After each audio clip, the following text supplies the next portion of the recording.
¿Alguien? ¿Alguna idea de qué podría ser? Por la imagen, ¿qué pensaríamos que es? Un pez, un fantasma. ¿Qué más? ¿Mm? ¿Qué más parece? A ver. Un parásito. Bueno, este es un parásito muy particular. Particular en el sentido de que parasita la primera porción del intestino delgado, que es el duodeno. ¿Sí? La gran mayoría de los parásitos, al menos los microscópicos que los vamos a ver a los protozoarios, principalmente nidan en el intestino grueso. ¿Sí? Son muy pocos los que van a estar a nivel del intestino delgado. Y de estos, además, este tiene otra particularidad que es que actúa, se puede decir, ¿qué les dicen a estos que les cubren en básquet y no les dejan marcar? Hay un nombre particular que se les da. Los pivots, creo, ¿no? Entonces, es más o menos así. Ustedes conocen cómo es la arquitectura de lo que es la parte celular en la mucosa intestinal del duodeno, ¿no? ¿Cómo es? ¿Cuál es la particularidad que tienen entre lo que es el intestino grueso y el intestino delgado? ¿Cuál es la diferencia en las células que están en la mucosa? ¿Mm? Ya, por un lado, pero además hay una cosa más. ¿Cómo ven ustedes el intestino grueso cuando han hecho sus preparados de anatomía, por ejemplo, en relación al intestino delgado? Hay algo que los diferencia entre un pelón y uno que tiene pelos. ¿No ven?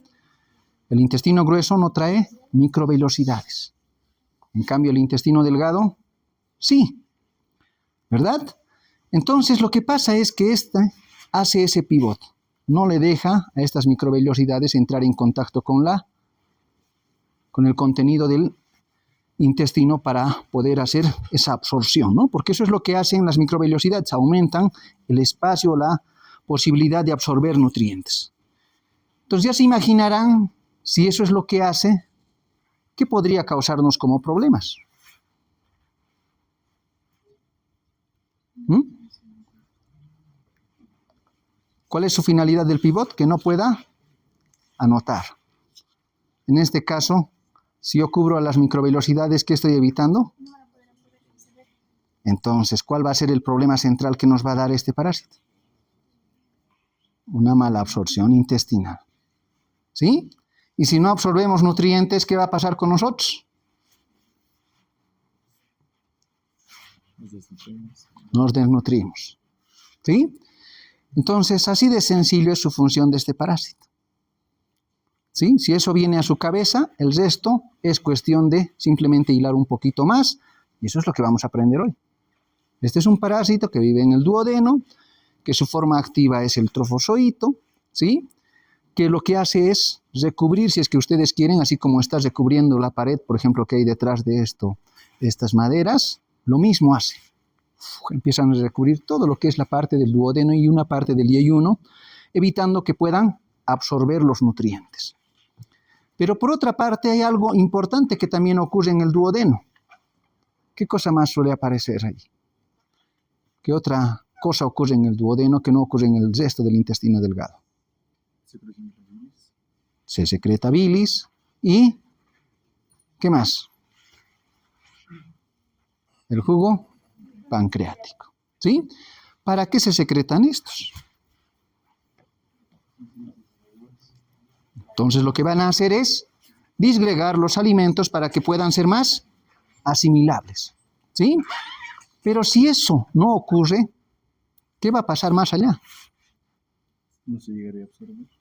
¿Entienden? Entonces también empieza a alterar el pH y todo lo demás porque hay un tránsito acelerado y no permite ese proceso de absorción adecuado. Entonces, en realidad se hace un círculo vicioso de un síndrome de mala absorción. Y eso es lo que a la larga va a permitir de que estas personas que tienen este parásito no tengan una buena nutrición, tengan problemas carenciales, sobre todo de algunas vitaminas y minerales, ¿sí? Entonces, eso puede llevar a que no puedan crecer los niños, ¿sí? Tengan tendencia a querer dormitar porque no hay energías, ¿sí? Entonces, eso es lo característico de la clínica de este parásito.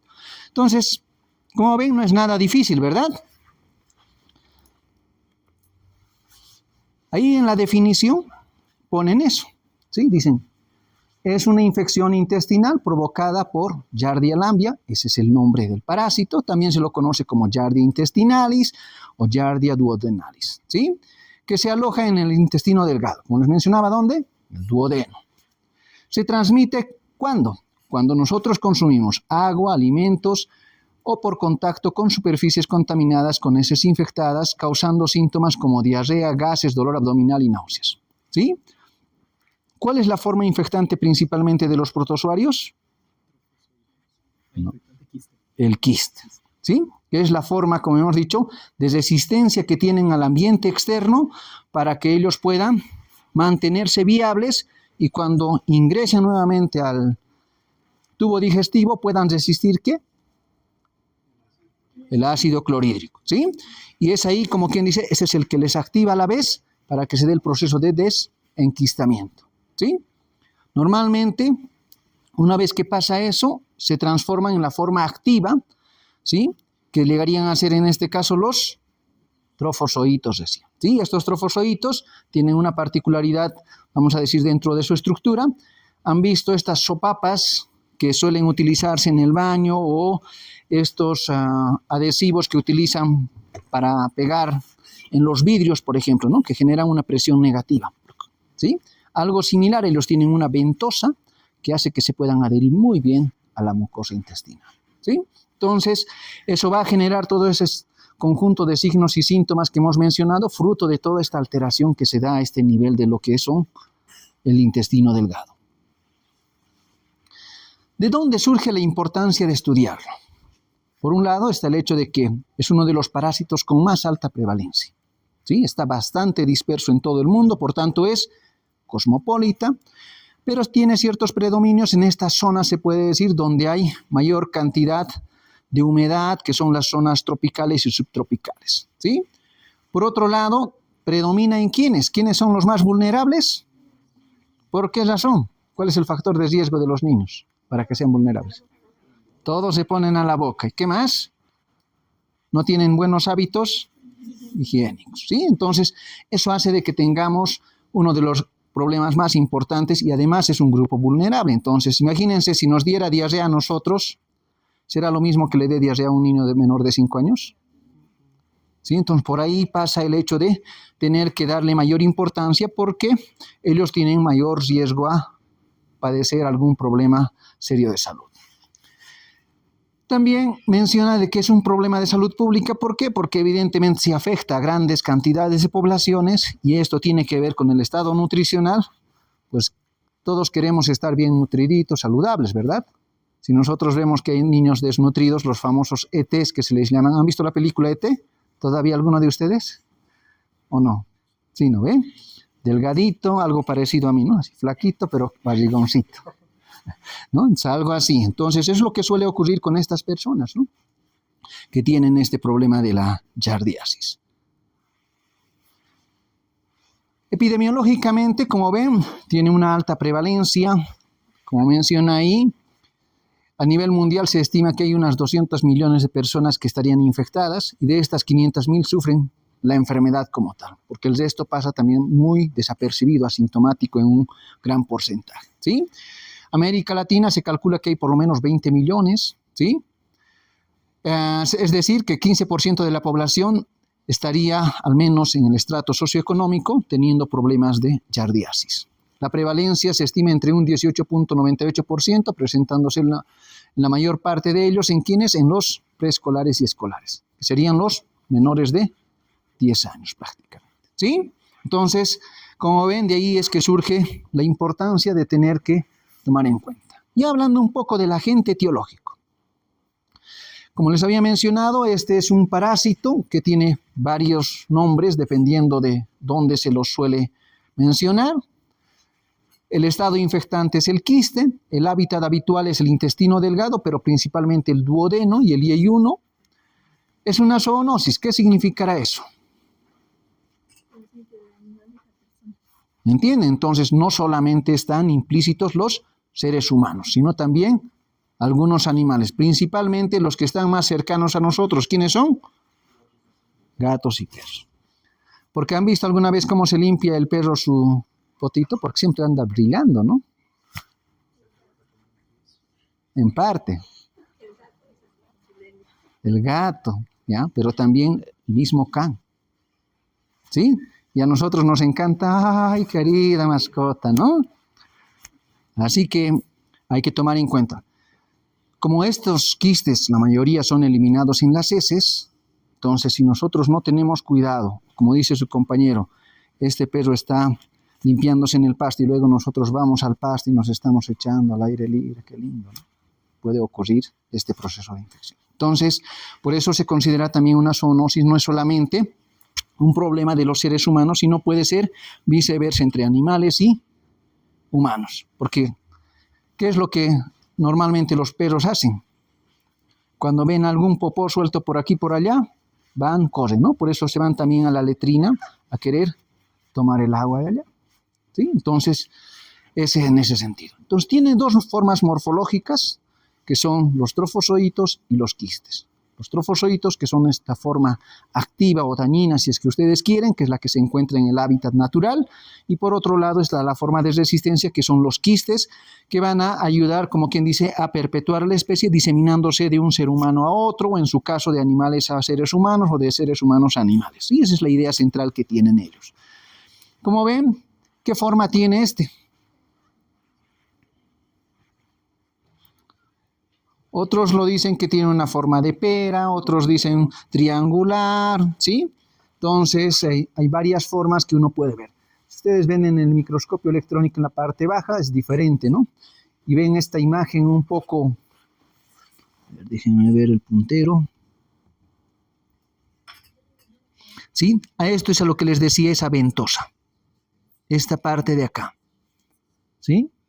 Entonces esto le permite, así como haciendo una presión negativa para unirse y evitar de ser, como quien dice, eliminado por el peristaltismo o por el mismo moco que secreta en las células intestinales. ¿Sí? Entonces eso es lo que hace que pueda adherirse. Esa es su principal forma de, como quien dice, recubrir y generar problemas. Dentro de la morfología, como ven, tiene esa forma de pera, ¿sí? Que puede medir de 7 a 15 micrómetros, 7 de ancho, 15 de largo, ¿sí? Tiene dos núcleos, como ustedes pueden apreciar, ¿sí? Que son como esos anteojitos que se pueden ver. Tiene un disco suctor, que sería este disco que les mencionaba, o ventosa, que también suele llamarse. Los flagelos, que normalmente hay dos que salen de la parte anterior, otros dos laterales, y hay otros posteriores, ¿sí? Luego está el axoestilo, que es esa parte lineal media que ustedes pueden apreciar, y los cuerpos parabasales, que son esos que tienen esa formita de coma que pareciera que le estuviera dando una sonrisa o un gesto de una boca en la cara, ¿no? Es más o menos así. Eso es lo que tiene como estructura anatómica un trofozoito. En el caso del quiste, casi gran parte de eso se mantiene, exceptuando los flagelos como tal, ¿sí? Por tanto, su forma de poder movilizarse es a través de este movimiento flagelar, ¿sí? Esa es otra de las ventajas que tienen estos parásitos, sí se pueden mover. El quiste tiene una forma ovalada, como cualquier otro huevo que nosotros nos imaginaríamos en la cabeza, ¿sí? Porque cuando hablen quiste es sinónimo más o menos de huevo. Un huevo tiene un cascarón y tiene un contenido. Entonces a eso hace referencia esto, ¿sí? Como dice, tiene dos núcleos, en algunos casos pueden haber 4 núcleos, y van a ver por qué esto es muy importante, porque al final de cuentas este quiste, cuando empieza a desenquistarse, generan 4 trofozoitos, ¿sí? Que esa es una de las cosas que suele preguntarse siempre en el examen. Un quiste de Giardia lamblia, ¿cuántos trofozoitos da? 4, ¿sí? Su forma es la forma infectante, y también tiene una pared quística, que es esa doble membrana que normalmente ayuda a hacer la resistencia periférica ante los medios como son la acidez y el medio externo cuando son eliminados, ¿sí? Y aquí todavía se puede apreciar igual los cuerpos parabasales, parte de lo que son el axoestilo, ¿sí? y los núcleos de forma adicional que uno puede apreciar en la imagen. Cuando ven ustedes la imagen de abajo, que esa es la que van a apreciar en un cobroparasitológico, ¿a qué se les viene a la mente? ¿A qué se parece? Así medio ovaladito, con una rayita al medio. ¿Sí? Entonces un grano de café, por ejemplo, ¿no? Es algo que ustedes deben de imaginarse. Cuando vayan a buscar un quiste, imagínense eso, qué es lo que van a encontrar. Y así como se ve, es tal cual uno llega a apreciar en las imágenes en el microscopio. ¿Cómo se reproducen? Como la gran mayoría de estos unicelulares lo que hacen es una división binaria o fisión binaria que se llama, ¿sí? Cada uno de ellos se empieza a dividir en dos y se va generando este proceso de fisión binaria. Una vez que estos trofozoitos se ven en un ambiente externo donde el pH es el que termina definiendo que pueda convertirse en un quiste o mantenerse en trofozoito, hace que muchos de ellos, pues, cuando este pH, por ejemplo, normalmente, ¿cuánto es el pH del intestino? 3. ¿Y en el estómago? ¿Sí? Entonces, el pH ideal para ellos oscila más o menos entre 1.7 y 2.4. Cuando esto supera, evidentemente, ellos ven que no es un ambiente adecuado y empiezan a enquistarse.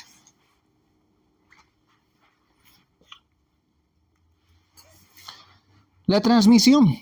Entonces, todos aquellos alimentos que vayan a ingresar a la boca que estén contaminados con estos quistes son los que van a terminar generándonos el problema, ¿sí? O sea, la vía principal de ingreso, ¿por dónde es? Por la cavidad bucal, ¿sí? Esa es la vía de entrada. También puede darse, como dice, utilizando en este caso el problema de algunos alimentos, el agua, ¿sí? También puede darse con algunos fomites, ¿sí? Y el tema del acto sexual. ¿Será el acto sexual como tal? No, ¿verdad? Porque no es por las mucosas, sino es por la cavidad oral. Entonces serán aquellas prácticas no habituales de sexo oral, por ejemplo, ¿sí? Eso evidentemente puede generarme un riesgo de, como quien dice, disfrutar de un rico quiste, ¿sí?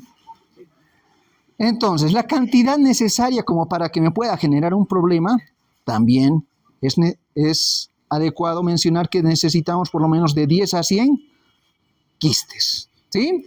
Y estos entonces cuando ingresen por cavidad oral van a pasar primero al estómago, ¿sí? Allá evidentemente fruto de la acidez del estómago y el ácido clorhídrico que genera va a dar problemas a que exista un desenquistamiento, ¿sí? Y este desenquistamiento evidentemente va a dar lugar a que se produzcan los trofozoitos. Y de cada quiste, como les mencionaba, van a generarse 4 trofozoitos, ¿sí? Estos trofozoitos a su vez van a buscar específicamente a lo que son las células del intestino delgado que tienen las microvelocidades para poder adherirse y de esa forma poder generar el problema que nosotros vamos a tener, que es la mala absorción, ¿sí? Porque ellos hacen como un efecto mecánico.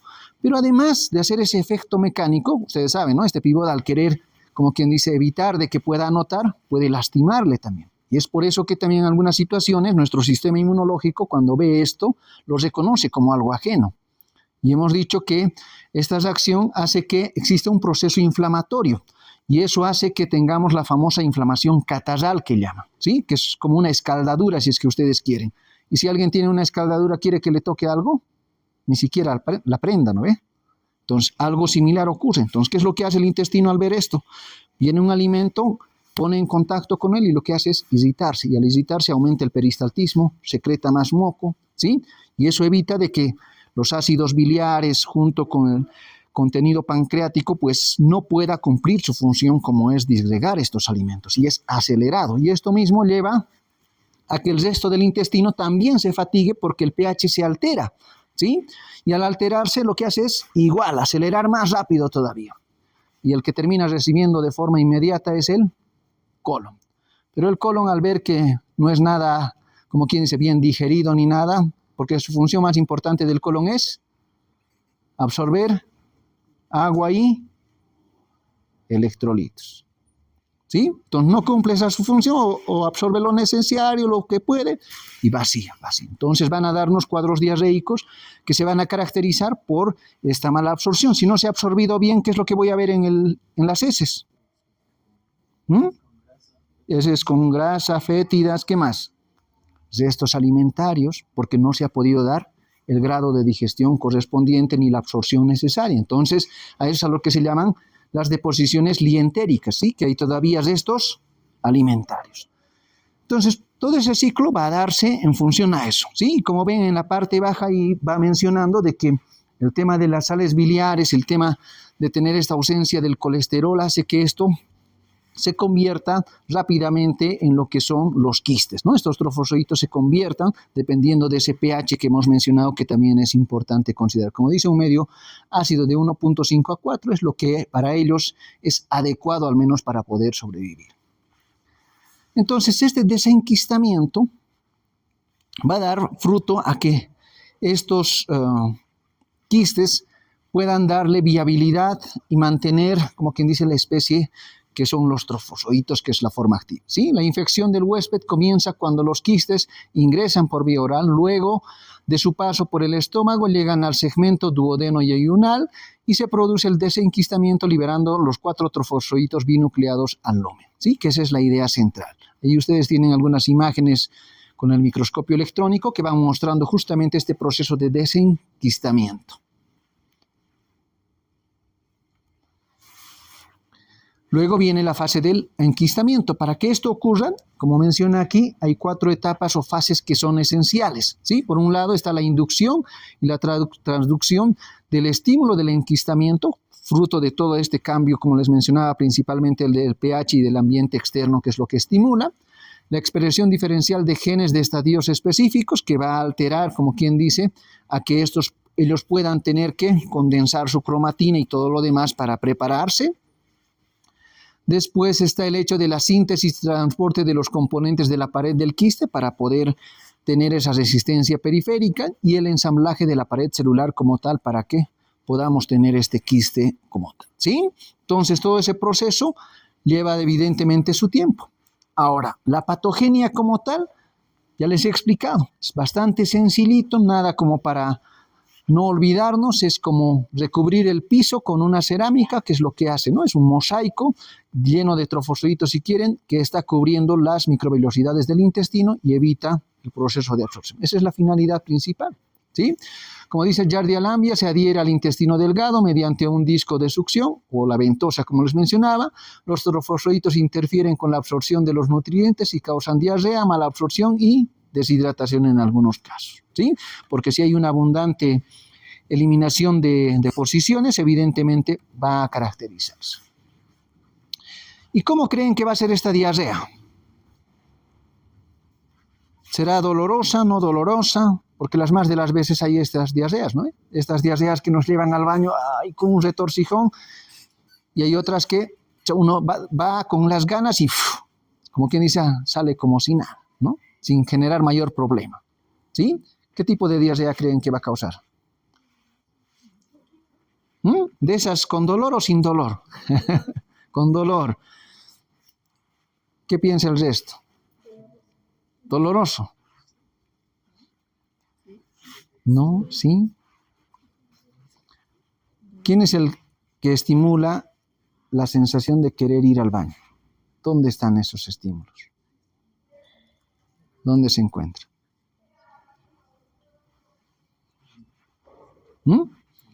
¿Quién es el que dice, ya estoy lleno, necesitamos vaciar? Anatómicamente. En el colon, pero principalmente en la ampolla rectal o en la parte del sigmoides también, ¿sí? Entonces llega ahí, dicen, esto ya necesita vaciarse, vamos. Entonces, cuando hay dolor es porque el colon, o al menos gran parte del colon, va a estar irritado. Y en este caso, ¿estará irritado? ¿Quién va a estar irritado? Entonces, ese no nos va a causar generalmente una diarrea con dolor. Van a ser de estas diarreas, así como vinieron, salieron. ¿Sí? Es más o menos así. En cambio, cuando ustedes vean todos los parásitos que vayan a afectar el intestino grueso, son de los que nos pueden generar dolor al momento de hacer deposiciones, sean líquidas o no, pero generan dolor, porque hay irritación a ese nivel, ¿sí? Entonces, dentro de la patogenia, como dice, en los casos donde hay mala absorción intestinal, las velocidades intestinales se encuentran atrofiadas, hay inflamación de la lámina propia y alteraciones morfológicas de las células epiteliales. Todo ese proceso que genera el estar en contacto, se puede decir el proceso mecánico, hace que evidentemente haya esa irritación de lo que es el epitelio intestinal, ¿sí? Las pruebas de absorción de vitamina A, B12 y D-silosa están alteradas. ¿Por qué será esto?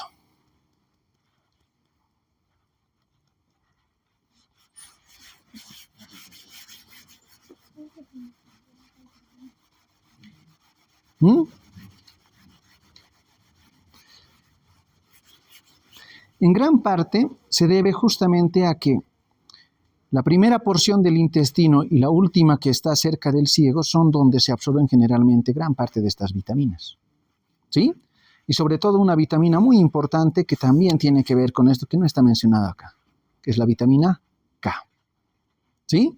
Donde incluso hay una de las amebas que está implicada en la producción. Si nosotros no lo consumimos, ese llega a producir gran parte también en el intestino. ¿Se acuerdan de esa ameba? Y que además es saprófita, o sea que vive con nosotros sin crearnos mayores problemas, más bien beneficio.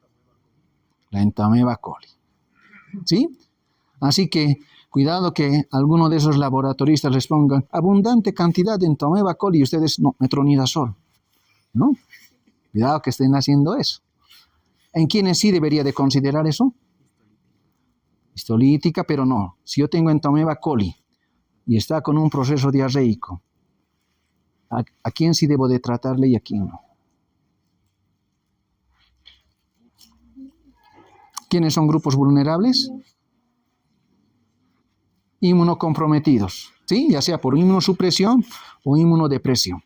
En esto sí debo tener cuidado porque hasta estos saprófitos pueden, como quien dice, generar problemas serios porque no hay un sistema inmunológico que pueda controlar muy bien, ¿sí? En el resto posiblemente sea autolimitado, puedo darle probióticos y con eso controlar sin necesidad de tener que utilizar un antiparasitario para la Entamoeba coli. Se ha relacionado esta patología con la presencia de hipoglobulinemia, ¿sí? Deficiencia de deficiencias de inmunoglobulina A, ¿sí? Sobre todo, ¿esto por qué? Porque gran parte, como tratan de evitar como quien dice que la mucosa pueda entrar en contacto con el contenido, tratan de evitar de que el sistema inmunológico pueda reaccionar, porque ya les he dicho, los parásitos son los gran simuladores, ¿sí? No son los que cambian y evaden rápidamente el sistema inmunológico, o se empiezan a volver amigos, en pocas palabras, ¿sí? Por eso es que gran parte de ellos no tienen hasta ahora una vacuna exitosa, porque tienen esas dificultades en esa variabilidad antigénica que se da continuamente. Van a haber también defensas contra esta giardia, que nos van a ayudar de cierta manera a que podamos, como quien dice, llegar a un equilibrio de tal forma de que pasemos gran parte asintomáticos sin tener problemas. Y dentro de estos están implícitos las mucinas, que es ese moco gastrointestinal que nos van a dar, como quien dice, la primera línea de defensa, ¿sí? Si hay algo que nos está molestando, empezamos a tratar de secretar más moco con la finalidad de que fluya y nos desprendamos, ¿sí? Pero a veces no siempre es posible, que es lo que ocurre con estos. El óxido nítrico, que es otra de las cosas producidas por los enterocitos, inhibe la proliferación y diferenciación de los trofocitos in vitro. Sin embargo, la giardia posee un mecanismo que previene la formación de óxido nítrico por la captación y metabolización de la arginina, sustrato necesario para la producción de este compuesto. Entonces, como ven, hace un cambio automáticamente para poder evadir esto.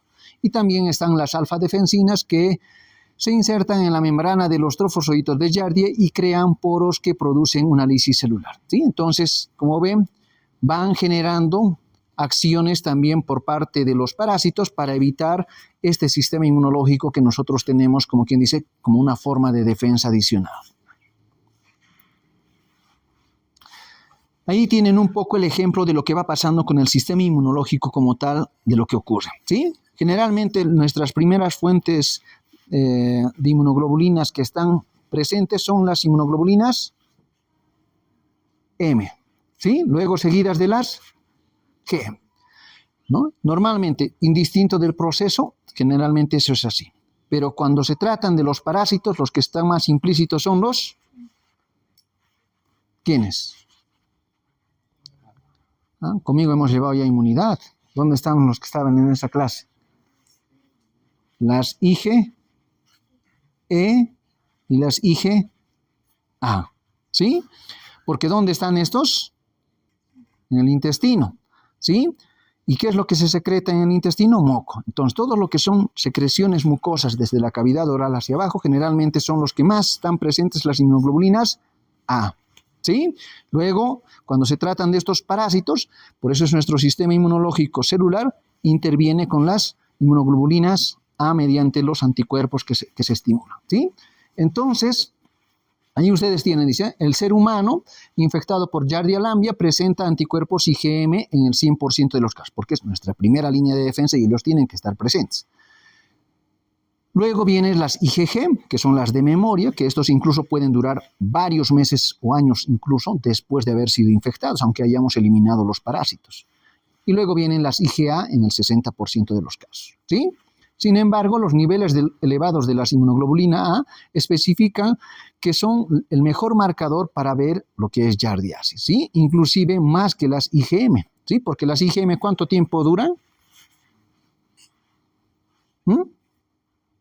Normalmente 2 a 3 semanas, ¿sí? Después desaparecen.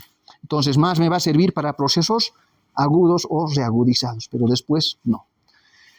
Por otra parte, las inmunoglobulinas A secretorias se unen a los trofosocitos y bloquean su adherencia en las células epiteliales, se unen a los antígenos, fija el complemento y desencadena una reacción inflamatoria en la mucosa intestinal, aumentando así la enteritis. ¿Qué significa? Inflamación del intestino. ¿Sí? Es a lo que nosotros llamamos la inflamación catarral que se dice. ¿Sí? Se ha descrito que la disminución de esta inmunoglobulina A secretoria predispone a la colonización intestinal por Giardia lamblia y subsecuentemente cuadros de diarrea crónica. O sea que si nosotros no tenemos un buen sistema inmunológico, podemos explicarnos por qué se dan más cuadros diarreicos en estas personas que tienen estos parásitos, ¿sí? Porque juega un rol muy importante ese control, como quien dice, de llegar a un equilibrio donde el daño no sobrepase como para generarme problemas serios de salud, que es lo que pasa con la mayoría de los asintomáticos. Se ha observado que en los anticuerpos contra los parásitos persisten en los pacientes incluso 2 a 6 años después de la infección. O sea, ya nos está mostrando por qué podemos encontrar estos anticuerpos, como quien dice, de memoria, que nos puedan hablar incluso años después. Ahora, la sintomatología, ¿cómo se va a generar? ¿Qué pensarían que va a darnos entonces como signos y síntomas? Dolor abdominal, ¿ya? ¿En qué parte va a ser el dolor abdominal? Flatulencias, ¿ya? ¿Dónde sería el intestino delgado? A ver. ¿En qué cuadrante? Mesentérico.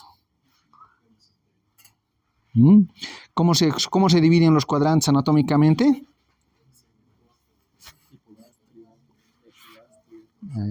Ya, entonces vayamos por la parte de los de arriba, ¿sí? Serían hipocondrio derecho, epigastrio,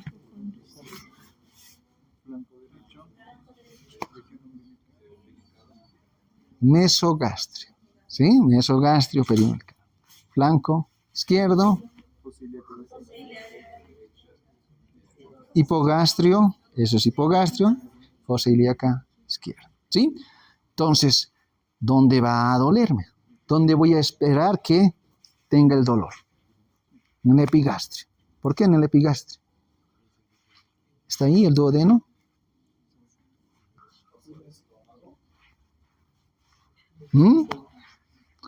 A ver, anatómicamente, ¿está aquí mi estómago? ¿Sí?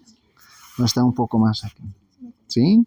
Entonces, entre lo que es el epigastrio y el mesogastrio posiblemente pueda molestarme, ¿sí? Porque aquí está el hígado y evidentemente aquí está el ángulo. ¿Qué se llama ese ángulo del colon? En ángulo hepático, ¿sí? Entonces, el ángulo hepático del colon, evidentemente, y el colon ascendente. transverso que va a venir. Entonces, en gran parte, el dolor que voy a tener será posiblemente en el epi y mesogastrio y puede ser un poquito hacia el hipocondrio derecho. ¿Sí? ¿Qué más? Aparte del dolor. Diarrea. ¿Ya? ¿Y esa diarrea cómo va a ser? Escasas, abundantes. Abundantes. ¿Sí? Y sin dolor. Muy bien. ¿Qué más? Han dicho allá flatulencias, ¿sí? Esa sensación de eruptos, de querer eliminar gases. ¿Qué más? Desnutrición, ¿sí? Pero eso ya es un proceso un poquito más crónico, ¿sí? Deshidratación. En gran parte, si las diarreas son importantes, claro, rápidamente va a deshidratarse, ¿sí? Al menos en los procesos agudos. ¿Qué más?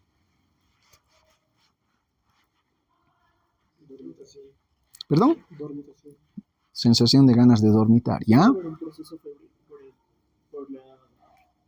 por el ataque. Claro, como todo proceso inflamatorio siempre va a existir una señal de alarma, ¿no ven? Que las más de las veces sí, también puede darnos procesos febriles a un inicio, ¿sí? Si la inflamación es importante, ¿sí? Pero en gran parte no suele ser una inflamación como ocurre con la mebiasis, como van a ver, o con otros parásitos, donde sí se presenta una fiebre importante.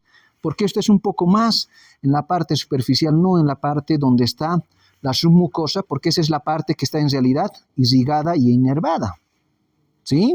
Entonces, es por esa razón que van a ver el próximo lunes, les toca mebiasis, ¿no? En realidad, hoy tendría que haber sido, ¿sí? Pero el doctor Leguizamón tiene algunas dificultades, así que yo estoy adelantando mi tema del lunes para hoy. Así que esta sintomatología entonces va a tener dos fuentes. Por un lado está la lesión de la mucosa como tal, y por otro lado están los factores luminales que van a generar este problema, ¿sí? Lesiones en la mucosa, ¿qué es lo que va a ocurrir?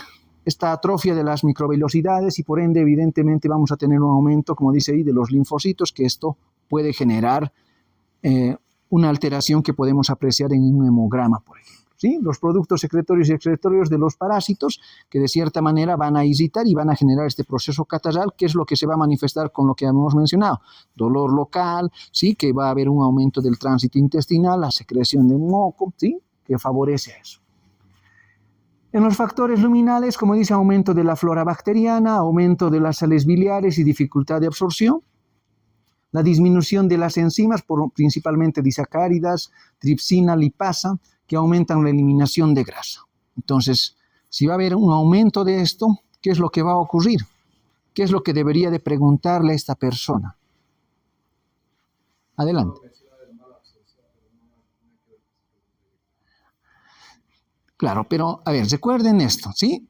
Todo esto que acabamos de mencionar, ¿será que el paciente me va a referir? Entonces, ¿qué me va a referir el paciente?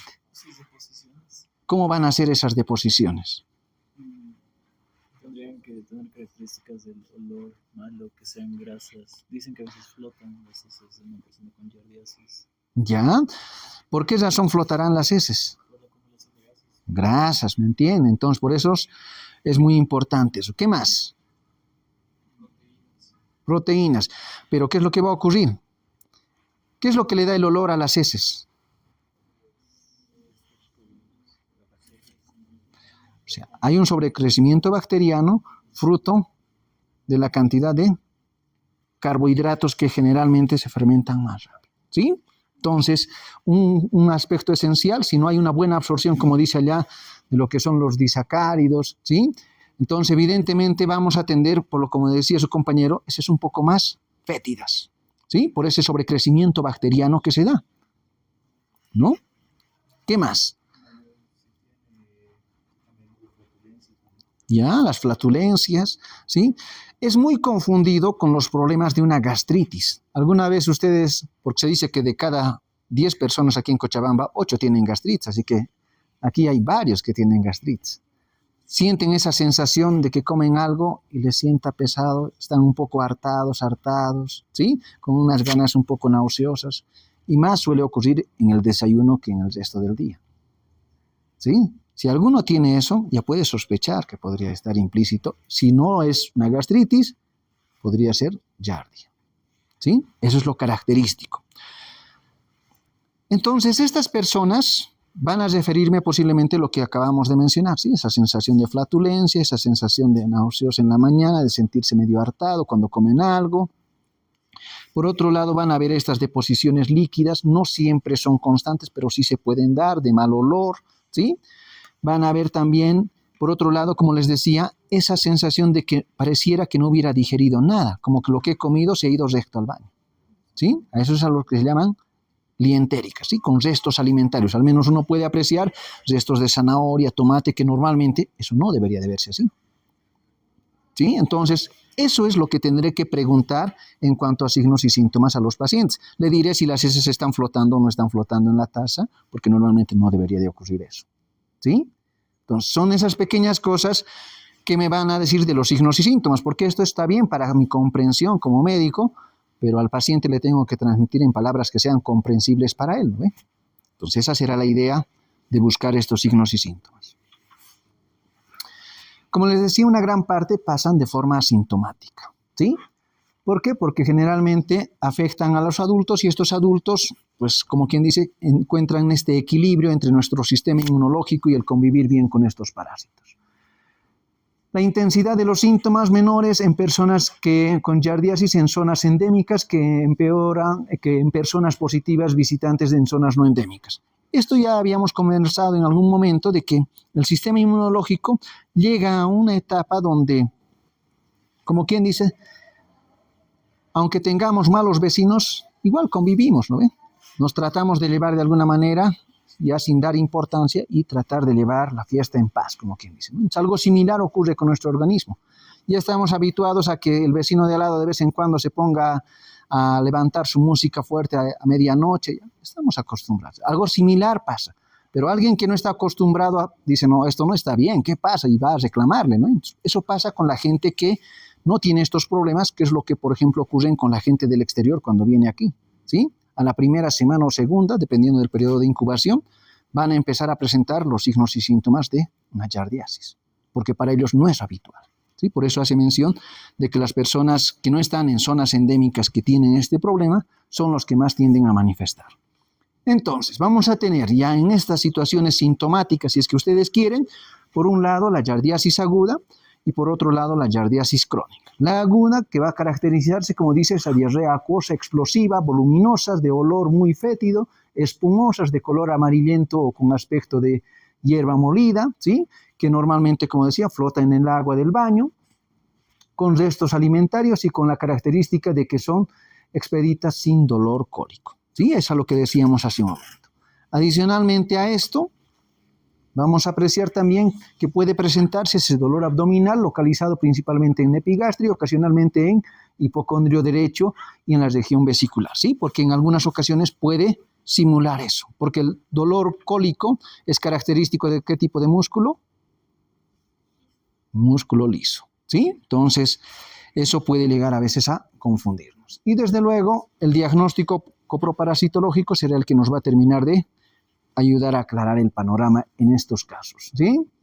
En la giardiasis crónica, como dice, el 30 al 50% de los casos son sintomáticos, ¿ya? Que va a presentarse igual, diarrea por mayor tiempo, dolor abdominal, náuseas, vómitos, flatulencia, cefalea, ¿sí? Pérdida de peso, deficiencias nutricionales, sobre todo en niños, ¿sí? Si nosotros tenemos déficit de vitamina B12, ¿qué tipo de anemia nos va a dar? ¿Hay o no hay una anemia por eso? ¿Sí? ¿Qué significará eso de megaloblástica? Eso, ¿sí? O sea, no hay ese proceso de maduración, que eso es su finalidad de la vitamina B12. Puede también existir esa mala absorción de los hidratos de carbono, las grasas, las vitaminas. ¿Qué vitaminas hemos dicho que estaban implícitas? ¿Sí? Muy bien. ¿Qué más? Pérdida de proteínas, desnutrición y anemia. ¿Sí? Es ese tipo de anemia. No esperen que se vaya a dar una anemia ferropénica. Si yo veo en el microscopio, como su compañera ha mencionado, si son grandes deformes, es una megaloblástica y no voy a pensar en sustituirle y darle hierro, sino voy a sustituir con vitamina B12. ¿sí? Pero si son pequeñitos y medio opacos, hipocrómicos, como menciona, microcíticos, ahí sí tiene que ver el hierro. No le voy a dar P12, ¿sí? ¿Cuáles serán las complicaciones entonces? ¿Mm? ¿Perdón? ¿Deshidratación? Ya en los niños sí puede ser, al menos en una diarrea aguda, va a ser muy importante a considerar. Desnutrición, ¿sí? Entonces, la complicación más va a estar orientado a ese proceso de una mala absorción, como menciona, ¿sí? El síndrome de mala absorción acompañado de pérdida de peso, porque es lo que va a llegar a causarme, ¿sí? Si yo no absorbo mis nutrientes, voy a ir consumiéndome yo solo, ¿sí? La presencia de giardia crónica en niños ha causado retraso en el crecimiento y también en el aumento de peso. Entonces, son estos niños achataditos, como quien dice, sin mucho aumento de peso, ¿sí? Si eso les van a llevar a la consulta, pues lo primero que tendrán que considerar son justamente estos parásitos. Sí, esa es la causa más frecuente de los papás, ¿no? Mi hijo no aumenta de peso, sigue chatito, no ha crecido, el resto de sus compañeros ya están enormes y él sigue estando el primero de la fila, ¿no? Eso es lo que les preocupa. Adelante. Si un niño come hierba, ¿puede ser cualquier parásito o uno específico? ¿Por qué se da la geofagia? ¿Por qué creen? Deficiencia de hierro. Puede ser, ¿sí? Porque recuerden, un aspecto que hacen hasta los animales es justamente tratar de buscar algunos minerales en la tierra, ¿no ve?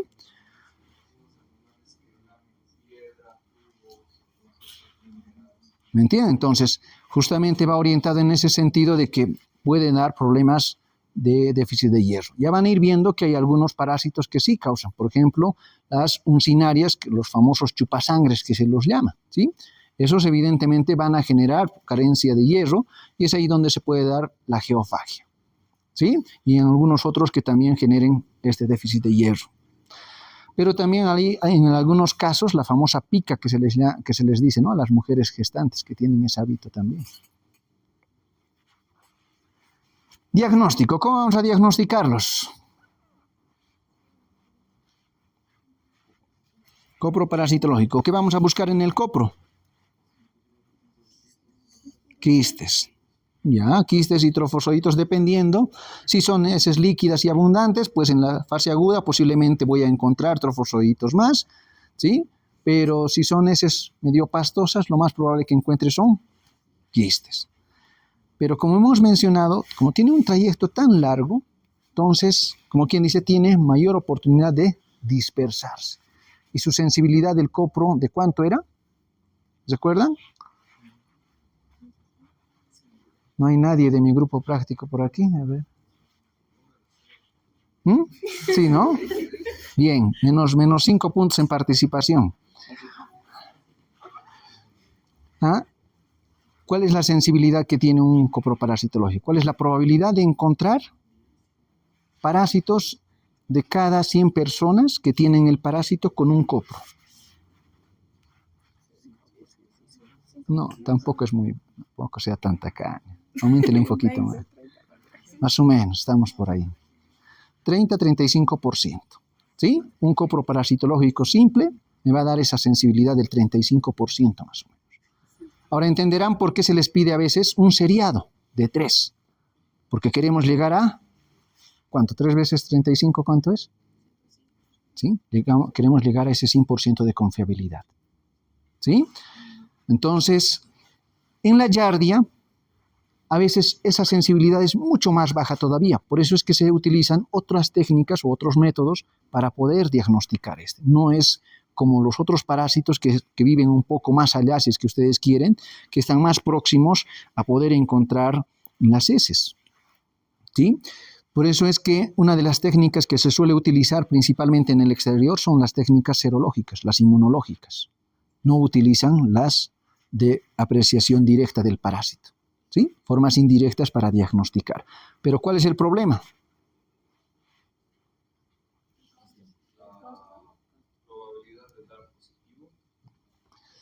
La probabilidad es muy alta. El problema es saber hace cuánto tiempo estará infectado. ¿Será que aún esté activo o no? ¿Sí? Ese es el problema que tenemos con las pruebas serológicas o inmunológicas que llamamos. ¿Sí? Porque eso es lo único que me están midiendo son la presencia de anticuerpos. Pero hoy en día también han ingresado mucho las pruebas que busquen antígenos, ya no anticuerpos. Entonces ahí tenemos mejor probabilidad de encontrar resultados favorables. Entonces uno de los primeros que por costo, accesibilidad, practicidad, si es que ustedes quieren, está el copro parasitológico. Y si yo tengo una persona sospechosa clínicamente, lo ideal será pedir un seriado. Pero si estoy con un niño que está con una diarrea aguda abundante, un copro directo, sin dudarlo, me va a dar que es posiblemente resultados más favorables. ¿Sí? Pero ¿qué es lo que debo de apreciar aparte de tratar de encontrar al parásito? Ahí le voy a pedir al bioquímico que sea acucioso con la muestra. Porque si yo ya veo que hay lienteria, encima, no sé, de mal olor, como decían, ¿sí? Tiene además así esas burbujitas como que están flotando encima. Mi sospecha, si antes era 50, llega casi al 100%, sin necesidad de apreciar los quistes. ¿Sí? Entonces ahí está la curiosidad del médico de orientar al bioquímico, porque el bioquímico ¿qué hace? Lo que tú le ordenes. ¿Sí? Él es como el jugador de cacho. Lo que se ve es lo que anota. Y si ustedes no le instruyen bien o no le piden de forma adecuada, te va a dar el resultado que no esperas. ¿Sí? Por eso ustedes son los directores de orquesta. Todo depende de qué lo pides. Dígame. En todo caso, ¿este parásito es único en esas características o, digamos, por algún tipo de confusión existiría otro parásito que tenga las mismas características tanto en deposiciones u otros? Pueden haber, ¿sí? Pero con el tema de las heces lientéricas y que sean grasosas, casi es el único. ¿Por qué? Porque este es entre los muy pocos que vive, como les he dicho, en la parte duodenal, que altera todo ese proceso, ¿no? En cambio, el resto le da tiempo a que pueda ocurrir todo ese proceso de se puede decir, de la disgregación alimentaria con los jugos biliares y pancreáticos. Entonces, si bien hay una alteración, no es en la misma magnitud o trascendencia como ocurre con la Giardia. ¿Sí? Entonces, como dice, podemos identificar a los parásitos o en algunos casos a los antígenos, que esa es la otra forma que hoy en día al menos están empezando a utilizar y que va con buen éxito. ¿Sí? Estos parásitos en materia fecal van a hacer la identificación de quistes, como pueden ver en la imagen superior, ¿sí? Esos granitos de café que alguno de ustedes mencionaba, que tiene esa particularidad de tener una rayita y a veces uno puede apreciar los núcleos ahí o incluso los cuerpos parabasales como queriendo darle una boquita y al medio, ¿sí? También podemos apreciar en gran parte de estas deposiciones líquidas, sobre todo los trofozoitos. Parásitos en líquido duodenal, que esa es otra forma de poder encontrar, ¿sí? ¿Cómo podremos obtener el líquido duodenal? Eso, ¿qué se llama? Una endoscopía, ¿sí? Se suele hacer aspirados duodenales utilizando la endoscopía. En otros casos también hay una técnica muy particular que se llama la famosa cápsula de Bill, ¿sí? Que vamos a ir viendo un poquito más adelante. Y por otro lado está la búsqueda de estos antígenos en materia fecal, porque es ahí donde los voy a buscar, ¿no ve? No voy a buscar en sangre. Si voy a buscar inmunoglobulinas, ¿dónde los voy a buscar? En las heces también, ¿no ve? ¿Ah? En el suero, como dice su compañero, porque es ahí donde están las inmunoglobulinas, ¿sí? Entonces, ojo con eso. Anticuerpos en suero, como menciona ahí, las inmunoglobulinas M, error de taipeo, ¿no? IgM en minúscula. Biopsia de tejido intestinal, que esa es otra forma también, ¿sí? La endoscopía generalmente es lo que permite. Porque recuerden que la endoscopía alta va a llegar justamente hasta la segunda porción del duodeno.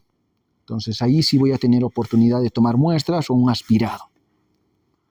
Entonces en un examen coproparasitológico sencillo es la forma en que uno puede apreciar a veces ese trofozoito, ¿sí? Ahí flagelar haciendo su movimiento característico, ¿sí? Para esto evidentemente lo ideal es viabilizarlos ¿con qué son? Con solución salina. Aquí no voy a utilizar Lugol, ¿sí? Porque el Lugol va a hacer que se llegue a alterar más rápidamente el problema del trofozoito. Solo aparecen, como dicen, heces líquidas en casos de giardiasis aguda. se observan móviles con la típica muesca correspondiente de la ventosa, ¿sí? Entonces, cuando son heces un poco más pastosas, será la búsqueda de estos quistes, ¿sí? Que las más de las veces, como les mencionaba, hay que pedir un coproseriado o hacer un concentrado, ¿sí? Que eso también ayuda muchísimo a poder identificar estos quistes. ¿Qué más? La famosa cápsula de Bill. Esta cápsula de Bill es agarrar un hilo de nylon con una pequeña cápsula de gelatina, se le hace deglutir al paciente, ¿sí? Normalmente se le pide que por lo menos tenga un espacio adecuado de ayuno, porque eso es crucial para poder tener un buen resultado, ¿sí? Y posteriormente, 4 horas después, se retira esto y se empieza a generar primero la apreciación cómo está ese contenido, ¿sí? Macroscópicamente, pero sobre todo es llevado al microscopio para poder identificar si se encuentran algún trofozoito o no, ¿sí? Muestra los parásitos en líquido duodenal, consiste en una cuerda de nylon enrollada en una cápsula de gelatina, molesto para el paciente, requiere ayuno y sensibilidad también es baja, ¿sí? Porque evidentemente es como que ir a pescar, ¿no? Tiene suerte, si es una buena carnada, ¿no? Va más o menos en ese sentido. Luego están los antígenos, como les mencionaba, que hoy en día incluso ya hay estos cassettes que son las famosas pruebas rápidas, ¿sí? Que más que poner una gotita ahí de las muestras, van a darle opción a que puedan identificar si hay o no hay una reacción a los antígenos. Si hay presencia de antígenos, sabes automáticamente que puede darse un resultado positivo. Ahí tienen la sensibilidad de un 98% y una especificidad del 100%. ¿Qué significa eso? ¿Para quiénes será más útil? ¿Para las personas que están enfermas o para las personas que están sanas? ¿A quiénes me dan mayor confiabilidad de darle un resultado correcto? ¿Sí? Cuando hablen de especificidad hace referencia a eso. ¿Cuál es la probabilidad de esta técnica de decir a esta persona que es sana teniendo un resultado negativo? ¿Sí? En cambio, la sensibilidad habla de la probabilidad de este test de decirle a una persona que está enferma con un resultado positivo. Y eso nos dice que es un 98%. ¿Sí? O sea, ¿qué significa? De que de cada 100 personas que tienen el parásito, a 2 les voy a decir, no tienes, pese a tenerlo. Son los falsos negativos. ¿Sí? Pero mi probabilidad de tener falsos positivos es casi nulo con esto. Tratamiento. ¿Ya han hecho algún parásito hasta ahora? Todavía no, ¿verdad? Este es el primer parásito. Entonces, la clave del éxito de todo lo que es protozoarios tiene que ver con los 5 nitroimidazoles, ¿sí? Y dentro de estos, el más famoso es el metronidazol, ¿sí? El más antiguo, el más conocido, el que más se lo utiliza, el más económico, ¿sí?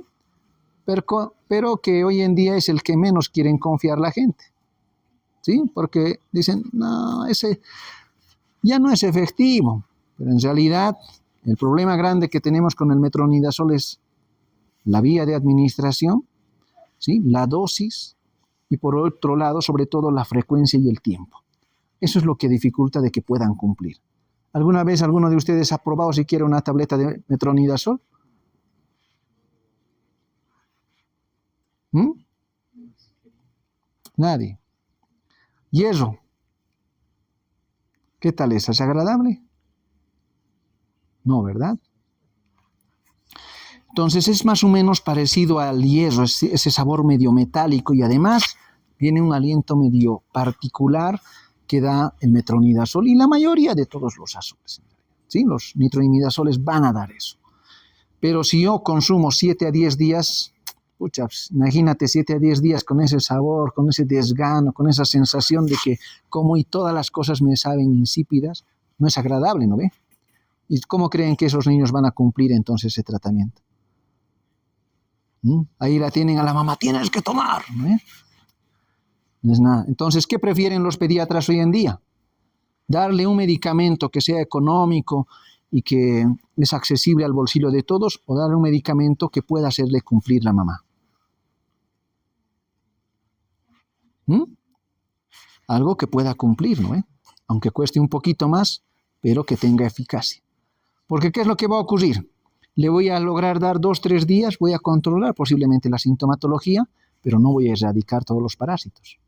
Y una semana después va a volver con el mismo problema y el médico, o digo la paciente, que va a decir, ese doctor no sé qué me habrá dado que no ha funcionado, nuevamente está lo mismo, ¿no? Y cambia. ¿Será el culpable el médico o la mamá que no ha hecho cumplir el tratamiento?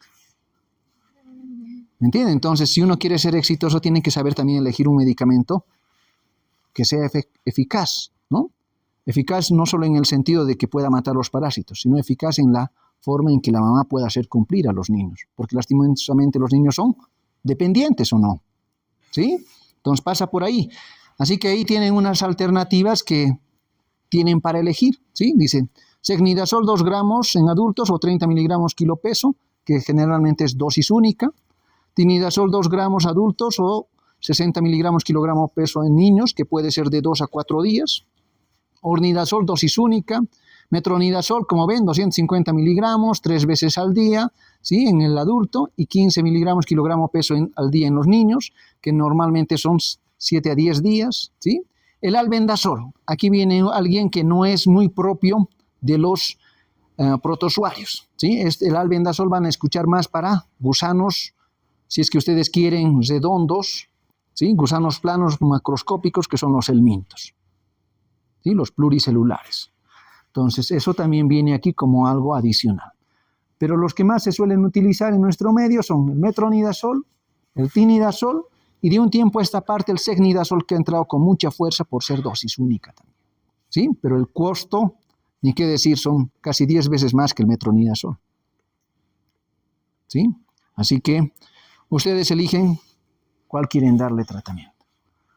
¿Qué haremos para prevenirlo? ¿Cuál será la idea central si uno no quiere tener giardias? Lavarse bien las manos, lavar las cosas que va a consumir, no meterse nada al agua que no sea. Muy bien. ¿Qué más? ¿Qué le dice a esas personas que tienen mascotas en casa? No le des besito. No le des besitos, ¿sí? No seas muy cariñosa, ¿no? ¿Qué más? También, no seas curioso. No hagas fuera de lo habitual. ¿No ve? ¿Qué más?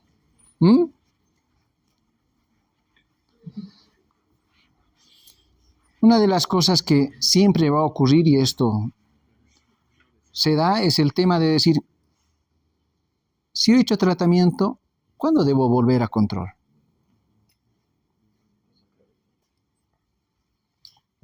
Cuando acabe el tratamiento, dice. ¿Cuándo le llamarían a esa persona que vuelva al control? ¿Para qué sirven esos medicamentos? ¿Qué matan? ¿Trofozoitos o quistes? Trofozoitos. Esos medicamentos son sistémicos. Se absorben, van por la sangre y terminan matando. ¿Sí? Entonces, ¿mataremos quistes? ¿Y será que en la primera dosis voy a eliminar todos? Entonces, ¿a cuánto tiempo voy a llamarle? Depende de qué quiera evaluar, ¿no? Imagínense, si esta persona está con diarrea importante, no lo voy a citar a 5 días, posiblemente 24 o 48 horas para ver si no ha empeorado, ¿sí? Porque si está el tránsito acelerado y le estoy dando por vía oral, ¿tendrá el mismo efecto que en aquella persona que no tiene diarrea? ¿Sí? Entonces, dependerá mucho de cada escenario, ¿sí? Por eso no todos podemos agarrarles y manejarles de la misma forma. Tienen que ser individualizados el manejo. Entonces, para eso viene el tema del decir, ¿cuánto es el periodo de incubación? Desde que yo me he infectado hasta que manifieste los síntomas. ¿Cuánto creen que es? Más de una semana, dicen. ¿Qué dice el resto? 5 días. Normalmente en la giardia puede variar de 10 a 14 días. ¿Sí? Entonces, ¿cuándo voy a llamarle? Para un control, al menos para decir, ahora sí estás libre de las giardias. ¿Sí? ¿Por qué razón? ¿Perdón? Es trofozoide. Que no haya trofozoides, pero no siempre voy a tener éxito con eso. ¿Qué es lo que ahí quiero evaluar? Quiero evaluar la eficacia terapéutica, ¿no ve? Ver que haya matado a todos. Entonces, si yo dentro de 15 días le vuelvo a repetir un laboratorio y me siguen saliendo quistes, ¿qué voy a pensar? Que no ha funcionado el tratamiento.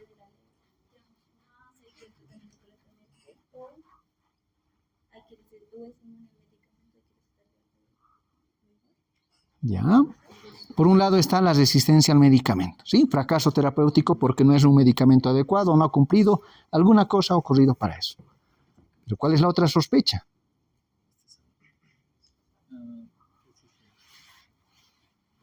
Reinfección. ¿No ven? Entonces, si yo sé que con uno que va a estar reinfectado, puede darse a los 15 días el problema de la clínica nuevamente, entonces, ¿a cuánto tiempo le tengo que llamar para evaluar eficacia terapéutica? Porque a partir de qué tiempo voy a empezar a tener resultados favorables. Dependerá mucho aquí un poco el hecho de decir si la dosis ha sido única, su vida media actual no demorará más de 24 o 48 horas. ¿Sí? Por ende, esas 24 o 48 horas será tiempo suficiente para que pueda matar a los trofozoitos que están presentes. ¿Sí? Por ende, seguramente voy a seguir eliminando las 48 o 72 horas todavía quistes. Porque esos trofozoitos, algunos se han convertido en el tránsito en quistes todavía. ¿Sí? Entonces, dependerá mucho de eso. Si yo le estoy dando metronidazol 7 a 10 días, seguramente él terminará de matar entre los 7 y 10 días recién. ¿Sí? Entonces, depende mucho de esto, de cuándo voy a pedirle un control coproparasitológico, pero tendrá que ser antes de estos 15 días para ver eficacia terapéutica. ¿Sí? Si ya no tengo, sé que mi eficacia ha sido adecuada.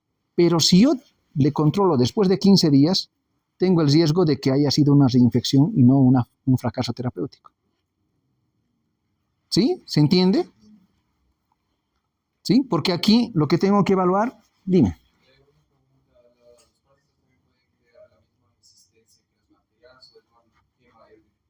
No, igual, porque la eficacia de ninguno es 100%. Siempre hay un fracaso terapéutico. Es más, ¿cuándo se considera una droga de primera elección? ¿Cuánto de eficacia tiene que tener? Demasiado exigente. Estamos próximos. 85%. ¿Sí? O sea, la mayoría dicen que si tú tienes un éxito de una eficacia del 85%, puedes considerarlo como de primera línea. ¿Sí? Porque ninguno va a llegar a ese 100% de optimidad las más de las veces. ¿Sí? Siempre va a tener un margen. Entonces, a eso hay que apuntar. ¿Sí? Y la gran mayoría de estos, evidentemente, tienen esa probabilidad de tener eficacia, ¿sí? Del 85%. Por eso están considerados como de primera línea. ¿Sí? Seguramente el albendazol será mucho menor, por eso está ahí dentro de los últimos, pero el secnidazol, el tinidazol, el metronidazol están por encima del 85%. ¿Sí? Por eso es que es necesario tomar en cuenta estas medidas preventivas. A eso es a lo que nosotros tenemos que apuntar. Si el paciente está cumpliendo de forma adecuada para evitar esta reinfección, porque eso igual se puede dar, incluso en ese mismo proceso del tratamiento. ¿Sí?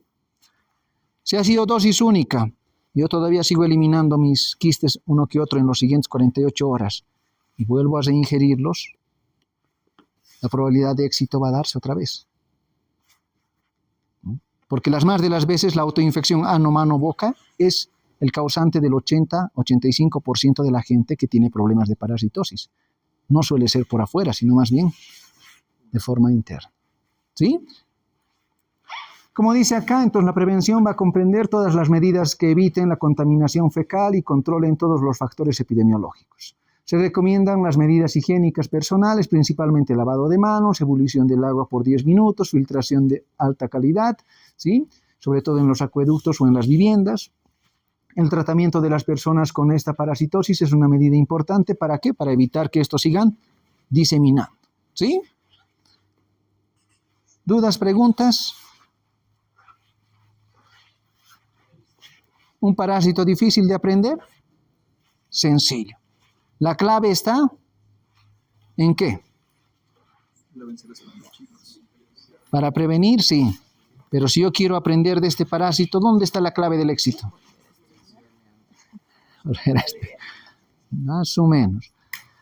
La clave está en entender un poco la patogenia. ¿Sí?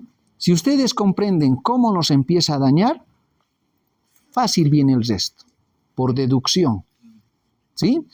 Pero la clave está que ustedes hayan tenido buena formación en anatomía, histología, porque si no, ¿y cuánto va a ser lo de fisiología de este año? ¿Sí? Si ustedes quieren ser buenos médicos, tienen que aprender fisiología. Muy bien. Porque si no conocen cómo funciona su organismo, cómo piensan, identificar las fallas. Es como pedirle a un mecánico, sin que sepa cómo funciona ese motor, que te diga qué problema tiene. ¿Sí? Muy bien, jóvenes. Si no hay más dudas ni preguntas, por hoy hemos terminado. ¿Sí? Gracias, gracias.